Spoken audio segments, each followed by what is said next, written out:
Bismillahirrahmanirrahim. Assalamualaikum warahmatullahi wabarakatuh. Kami dari kelompok 5 akan mempresentasikan materi kami yang berjudul Pegadaian Syariah. Sebelumnya, perkenalkan nama saya Dewi Asri Wulandari, NIM 18030573. Di sini saya akan menjelaskan tentang pengertian dan sejarah berdirinya Pegadaian Syariah. Langsung saja, gadai dalam fikih disebut dengan ran, yang menurut bahasa adalah nama barang yang dijadikan sebagai jaminan kepercayaan. Sedangkan menurut syara artinya menyandra sejumlah harta yang diserahkan sebagai jaminan secara hak, tetapi dapat diambil kembali sebagai tebusan.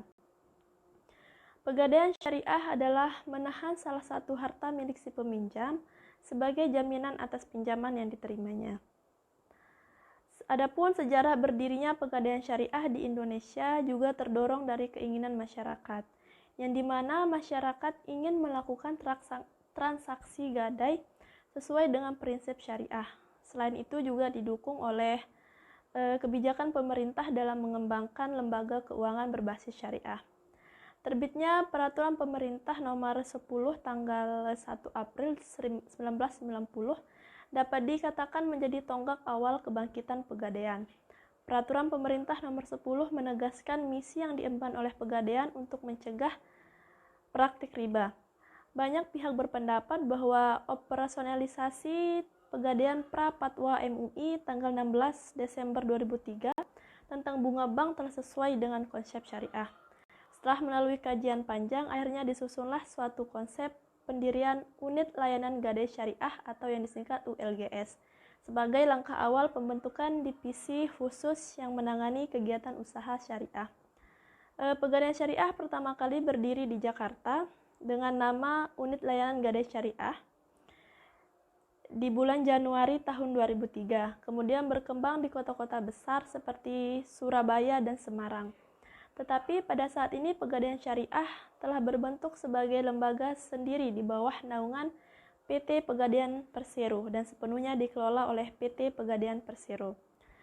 Sekian penyampaian materi dari saya, selanjutnya akan disampaikan oleh pemateri berikutnya. Wassalamualaikum warahmatullahi wabarakatuh. Bismillahirrahmanirrahim. Assalamualaikum warahmatullahi wabarakatuh. Nama saya Muhammad Nizar Zulmi. Di sini saya akan melanjutkan materi dari pemateri sebelumnya. Di sini saya akan membahas tentang landasan hukum pegadaian syariah dan syarat-syarat gadai syariah. Yang pertama, landasan hukum pegadaian syariah. Pada dasarnya, gadai adalah salah satu akad yang diperbolehkan dalam Islam. Adapun dalil-dalil yang menjadi landasan diperbolehkan gadai adalah yang pertama, firman Allah Subhanahu wa taala dalam surat Al-Baqarah ayat 283 menjelaskan bahwasanya Al-Qur'an memperbolehkan adanya hukum gadai dengan mengecualikan jika adanya unsur riba yang terdapat di dalamnya.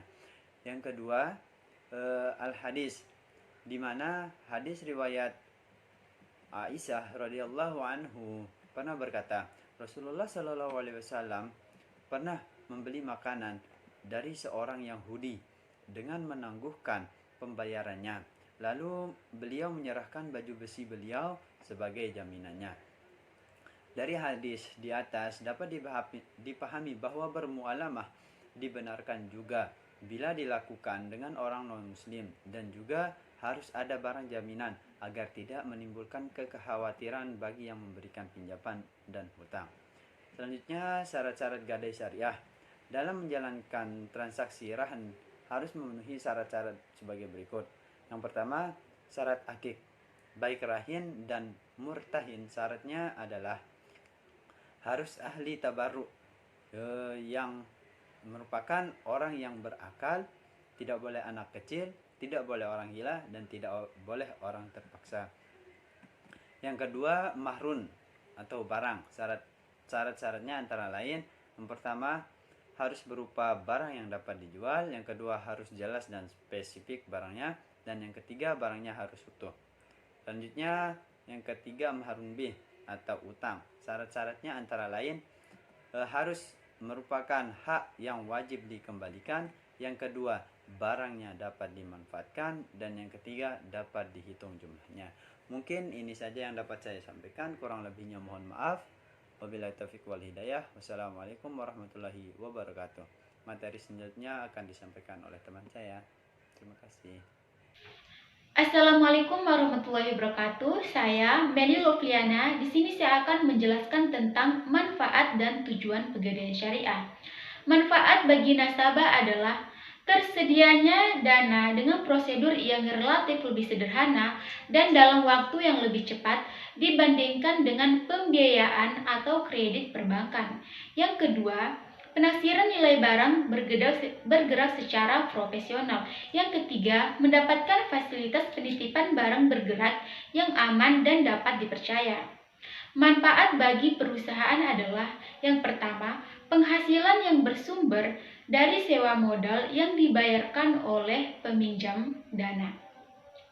Yang kedua, penghasilan yang bersumber dari ongkos yang dibayarkan oleh nasabah memperoleh jasa tertentu.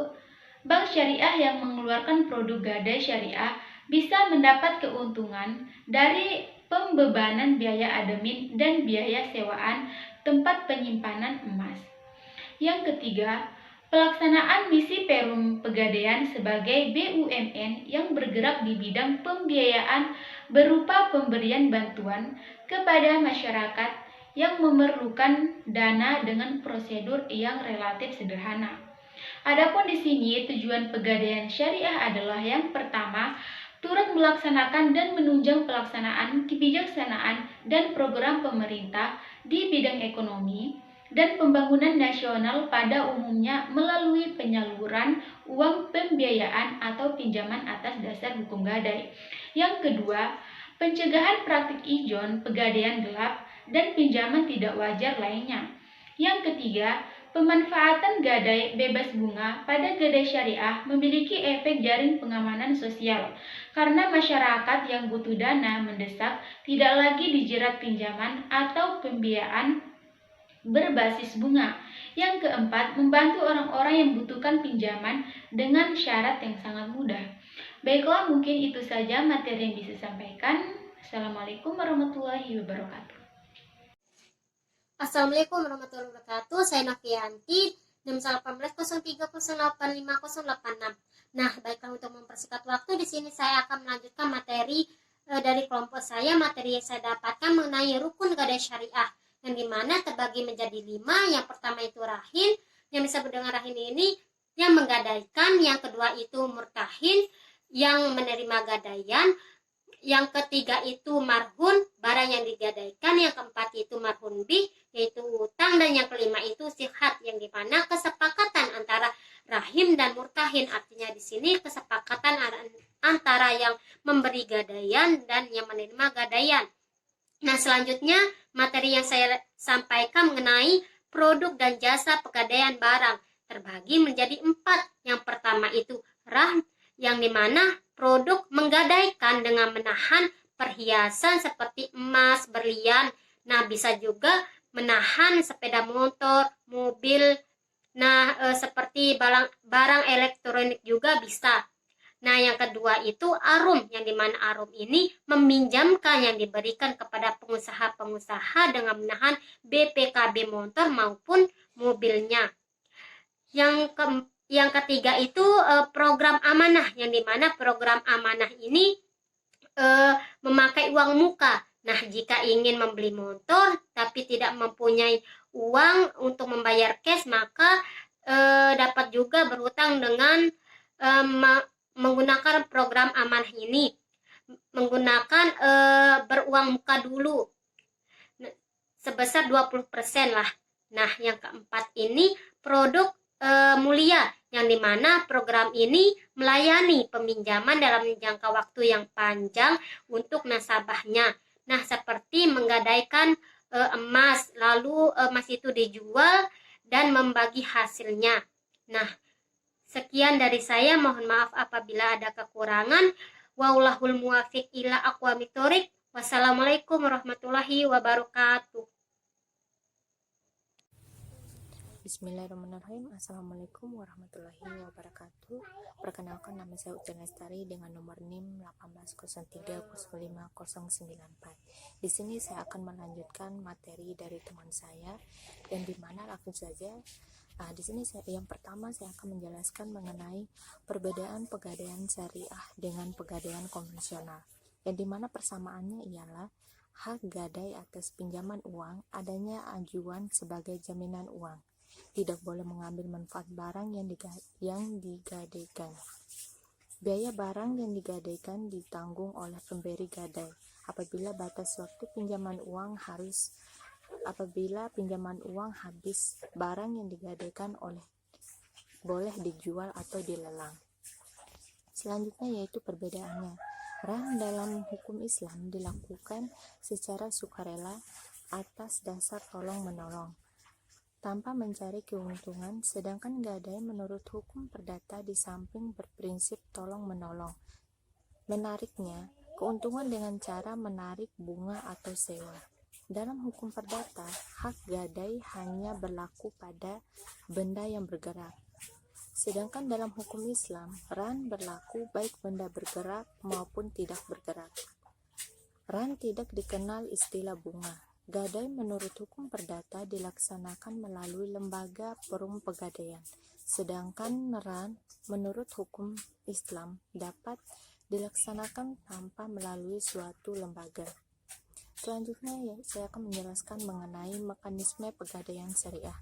Implementasi operasi pegadaian syariah hampir bermiripan dengan pegadaian konvensional. Seperti halnya pegadaian konvensional, pegadaian syariah juga menyalurkan uang pinjaman dengan jaminan barang bergerak. Prosedur untuk memperoleh kredit gadai syariah sangat sederhana. Masyarakat hanya menunjukkan bukti identitas diri dan barang bergerak sebagai jaminannya. Uang pinjaman dapat diperoleh dalam waktu yang tidak relatif lama atau kurang lebih dari 15 menit saja. Begitupun untuk pelunasi pinjaman, nasabah cukup dengan menyerahkan sejumlah uang dan surat bukti ran saja dengan waktu proses yang juga singkat. Sekian, wassalamualaikum warahmatullahi wabarakatuh.